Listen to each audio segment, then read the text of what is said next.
अस्सलाम वालेकुम नाज़रीन। आज हमारी नोट जेएस की दूसरी क्लास है।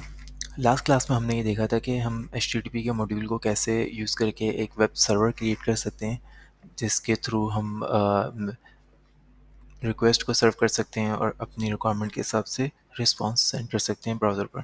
तो आइए आज हम देखते हैं कि एचटीटीपी से थोड़ा सा एक एडवांस्ड मॉड्यूल है, जिस मॉड्यूल का नाम है एक्सप्रेस, जो कि एक कस्टम मॉड्यूल है। उस मॉड्यूल के ज़रिए कैसे हम वेब सर्वर क्रिएट कर सकते हैं। तो सबसे पहले हम अपनी डायरेक्टरी इनिशलाइज कर लेते हैं। should be index.js and then हम यहाँ पर कमांड लाइन में npm init की कमांड चलाएंगे, जिससे Node.js को ये पता चल जाएगा कि इस डायरेक्टरी के अंदर हम Node.js के मॉड्यूल्स इंस्टॉल करेंगे। तो ये क्रिएट हो गई। अच्छा, अब नेक्स्ट स्टेप ये है कि हम एक्सप्रेस का जो मॉड्यूल है उसको इंस्टॉल करेंगे। इंस्टॉल करने की कमांड ये है कि npm, आप लिखेंगे npm का मतलब है नोड पैकेज मैनेजर, और नोड पैकेज मैनेजर को आप बताएंगे कि एक मॉड्यूल इंस्टॉल करना है, और इंस्टॉल की कमांड के ज़रिए फिर आप मॉड्यूल का नाम लिखेंगे। मॉड्यूल का नाम है एक्सप्रेस, और फिर एक फ्लैग है जिसका नाम है save, dash dash save. Save के फ्लैग से ये होगा कि नोड जेएस जो नोड पैकेज मैनेजर जब इस मॉड्यूल को इंस्टॉल करेगा, तो इंस्टॉल करने के बाद इसकी एक एंट्री क्रिएट कर देगा पैकेज डॉट जेसन में। तो हम जितने भी मॉड्यूल्स अपने इस प्रोजेक्ट में इंस्टॉल करते हैं, हमें तमाम मॉड्यूल्स की जो है वो एक लिस्ट मेंटेन करनी होती है, ताकि हम ये मेंटेन कर सकें कि किस मॉड्यूल का कौन सा वर्जन हम यूज़ कर रहे हैं। क्योंकि हर मॉड्यूल के नए-नए वर्जन्स आते रहते हैं। कभी-कभी ऐसा होता है कि कोई नया वर्जन आ गया, और अगर हमने यहाँ वर्जन मेंशन नहीं किया हुआ, तो और हमने कभी अपडेट की कमांड चला दी मॉड्यूल्स को अपडेट करने की, तो कोई नया वर्जन आके इंस्टॉल हो जाएगा, और हो सकता है वो आपकी एप्लीकेशन के साथ कंपैटिबल ना हो, जिसकी वजह से आपकी एप्लीकेशन क्रैश होना शुरू हो सकती है। तो इसलिए बेहतर है कि हमेशा ऐसे मॉड्यूल्स जो कि आपको प्रोडक्शन एनवायरनमेंट में ज़रूरत होंगे, आप उनको सेव की कमांड के साथ इंस्टॉल करें, ताकि पैकेट डॉट जेसन में उसकी वर्जन के साथ एक एंट्री क्रिएट हो जाए। ओके, एक्सप्रेस का मॉड्यूल हमारे पास इंस्टॉल हो चुका है। आइए अब आगे ये देखते हैं कि एक्सप्रेस का सिंटैक्स क्या है। तो सबसे पहले हम एक्सप्रेस को रिक्वायर करेंगे, ताकि नोड जेएस से हमें एक्सप्रेस का एक इंस्टेंस मिल जाए। फिर इसके बाद हम एक्सप्रेस का जो मॉड्यूल मिला है, वो एक्चुअली वो इटसेल्फ एक फ़ंक्शन है। उस फंक्शन को हम कॉल करेंगे, तो वो हमें ऐप का एक वेरिएबल में ऐप के वेरिएबल में एक इंस्टेंस ला के दे देगा, जो कि वेब सर्वर का इंस्टेंस होगा। इस वेब सर्वर के इंस्टेंस के ऊपर हम अपने डिफरेंट राउट्स रजिस्टर कर सकते हैं। फॉर एग्जांपल, मैंने अभी एक स्लैश का राउट रजिस्टर किया। स्लैश के राउट में एक फ़ंक्शन पास किया, और उसके फ़ंक्शन के 2 पैरामीटर हैं, जो कि एक्सप्रेस इंटरनली कॉल करके मुझे इन्वोक करेगा और पास करेगा। For example, request and response. Okay, इसमें हम रिस्पांस डॉट सेंड की का फ़ंक्शन यूज़ करते हुए यहाँ पर कोई मैसेज प्रिंट कर सकते हैं।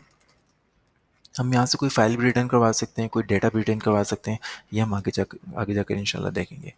ओके, फिर लास्ट स्टेप ये है कि हमें अपने एप्लीकेशन सर्वर के इंस्टेंस को किसी पोर्ट पर लिसन करवाना होता है। ये हमने लास्ट क्लास में भी देखा था कि हमने एचटीटीपी के सर्वर बनाने के बाद उसको एक पोर्ट पर लिसन करवाया था, ताकि जब हम उसको ब्राउज़र से एक्सेस करें, तो हम उसको कोई पोर्ट बता सकें। कोई पोर्ट बताना इसलिए ज़रूरी है कि आमतौर पर हमारे लोकल मशीन के ऊपर, लोकल इन्वायरमेंट पर बहुत सारी डिफरेंट प्रोग्राम चल रहे होते हैं, और जो डिफ़ॉल्ट पोर्ट है सर्वर की, वो पोर्ट 80 होती है। पोर्ट 80 पर जो है, जब हम प्रोडक्शन इन्वायरमेंट पर डिप्लॉयमेंट करते हैं लाइव, तो पोर्ट 80 ही हमेशा यूज़ होती है।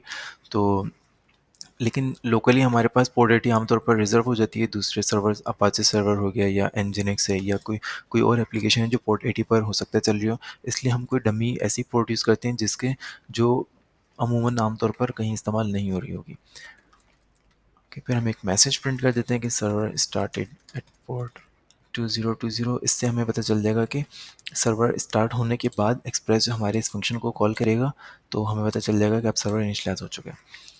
ओके, अब जो है वो नोड मुन की कमांड चलाते हैं।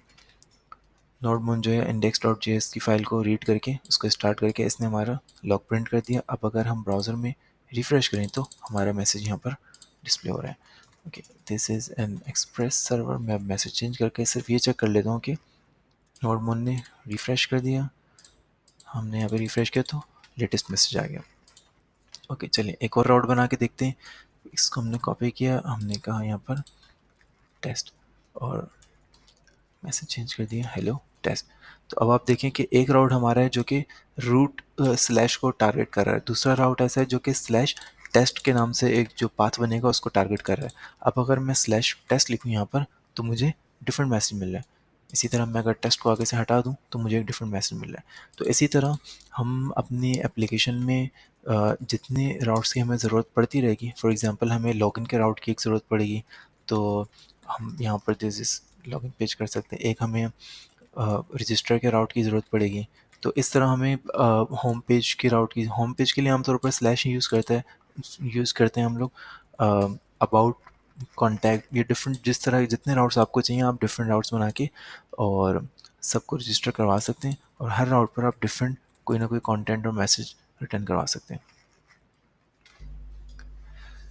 तो ये है एक्सप्रेस जेएस का असल मकसद। अभी हमने एपीआईज़ नहीं बनाई, अभी हमने सिंपल वेब पेजेस बनाए हैं काइंड ऑफ। हम यहाँ से एक टेक्स्ट मैसेज रिटर्न करवा रहे हैं। हम इंशाल्लाह अगली क्लास में हम ये भी देखेंगे कि यहाँ से एचटीएमएल फाइल कैसे रिटर्न करवाएंगे और जेसन ऑब्जेक्ट खासतौर पर कैसे रिटर्न करवाएंगे। तो फिर आगे चलकर हमारे पास नेक्स्ट क्लासेस में ये भी होगा कि गेट की जगह अगर कोई पोस्ट करना है कुछ, या पुट की रिक्वेस्ट लगानी है या डिलीट की रिक्वेस्ट है, तो ये डिफरेंट एचटीटीपी वर्ब्स को कैसे यूज़ करेंगे, इंशाल्लाह हम इन सब चीज़ों को भी देखेंगे। अच्छा, आपके लिए एक थोड़ी सी लर्निंग के लिए ये कि एक्सप्रेस जेएस की एक वेबसाइट है expressjs.com। तो आप इसको थोड़ा स्टडी करें, इसमें देखें डिफरेंट, इसके अंदर गेटिंग स्टार्टेड के सेक्शन से आप जाके स्टार्ट कर सकते हैं कि न्यू डायरेक्टरी बनाई, इनिशलाइज़ किया सेव की कमांड के थ्रू, फिर उसके बाद हेलो वर्ल्ड की एक एप्लीकेशन बनाना सिखाई इन्होंने। तो बिल्कुल इसी तरह जिस तरह हमने किया, बस इन्होंने पोर्ट का वेरिएबल सेपरेट कर लिया है, हमने पोर्ट यहाँ पे इनलाइन पास कर दिया है। तो सेपरेट रख लें, ज़्यादा बेहतर, अच्छी लॉजिक है। इस तरह फिर नोड की कमांड से भी आप इसको चला सकते हैं। ठीक है, चलिए आज इतने ही रखते हैं, इंशाल्लाह फिर अगली क्लास में मज़ीद देखेंगे एक्सप्रेस को। अल्लाह हाफिज़।